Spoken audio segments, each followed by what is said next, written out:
Aloha, good morning. Wow, it's such an honor to be here. I had so much fun yesterday. The energy for life and such a beautiful cause was just absolutely incredible. I can't help but always want to bring things back to the ocean and surfing because that is just running in my veins. I'm a bit of a fish out of water over here in the cold East Coast and freezing weather.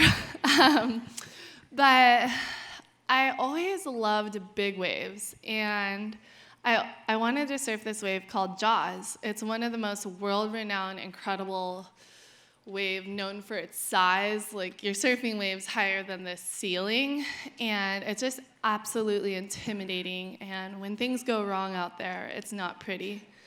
So I decided I wanted to surf it. It was after I had my first son, Tobias. He was about 6 months old, so I worked my butt off to get fit for surfing Jaws, and I get out there. I brought a coach along with me, a local guy, because I was off island from where I live, and we're paddling out there just kind of getting a lay from, we're in the deep blue, like there's sharks everywhere, it's deep.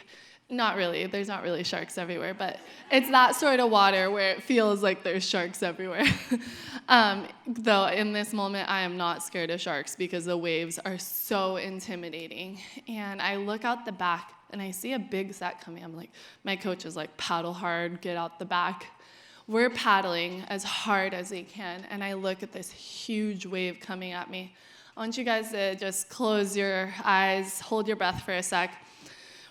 I get up there, the wave sucks me over the falls. What happens when you get sucked over the falls?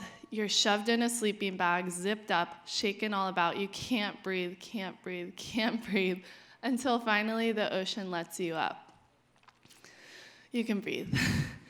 And I feel like life is often like, so I come up from this wave though, I got super pounded. I pulled my life-saving vest that explodes and brings me to the surface. And I look out the back, and there's 5 more set waves coming. And it's the sort of situation where I have jet skis in the channel who can come rescue me, but this situation, I ended up getting really pounded for a while. But then I get out of the chaos, and I end up going and getting a few really great waves. But I feel like life is often like that 5-wave set. And women who find out they're pregnant and they don't feel ready for that, probably feel like this 5-wave set of chaos, like the world is lying to them that they can't do it. They are full of fear, maybe disappointment. They're like, this is not what I wanted. Everything feels upside down. They feel like they can't breathe, and life is just off. And so I just wanted to come today and just encourage you to try to empathize with that woman in whatever work you end up doing, because the need is great to be salt and light in the world that we're living in. It's so clear how dark it is with the numbers of babies having their lives taken. I just can't even imagine. I mean, now, as a mother of 4, I just cannot imagine taking my own child's life. It's just the most devastating thought possible. I recently lost a nephew. It was the worst thing I've ever experienced. And so I can really empathize with these women, though. After they take their baby's life, they're going to live with that for the rest of their life. I have a sibling up in heaven. I can't wait to meet them at some point. But that was God's plan for my mom's life. She has to live with that for the rest of her life. And, she's getting to the end of time, but she's the most incredible mother. She's the most incredible grandma. And it's just so beautiful to see how God has changed her life. When my mom took her baby's life, she didn't know God. And so when I think of this movement to save babies, I think of how can we change their hearts and minds? And it's through God's grace and love and mercy.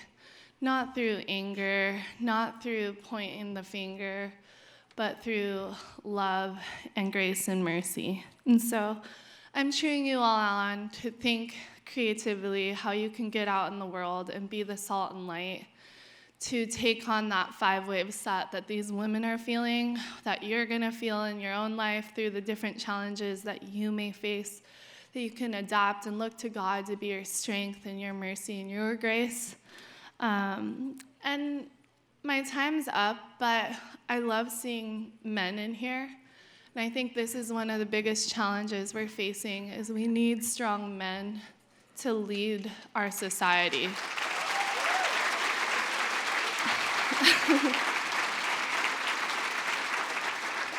As a mother of 3 boys, every single day I'm thinking, like, I have to raise these boys to be good leaders. It doesn't matter to me if they go out and be public, but more so in their own homes, to be strong, faithful, leading young men, to say no to pornography, to respect the woman before marriage, to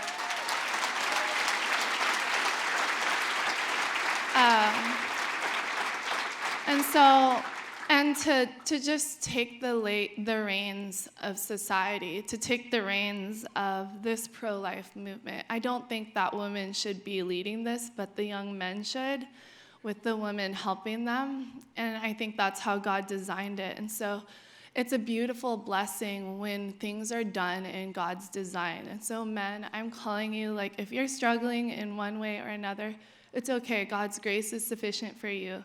But to not passively sit back and let that struggle lead your life, but to be intentional and to look for ways on how you can lead. Take a leadership course and, just know that God has given you a role that is beautiful and is a blessing. And so,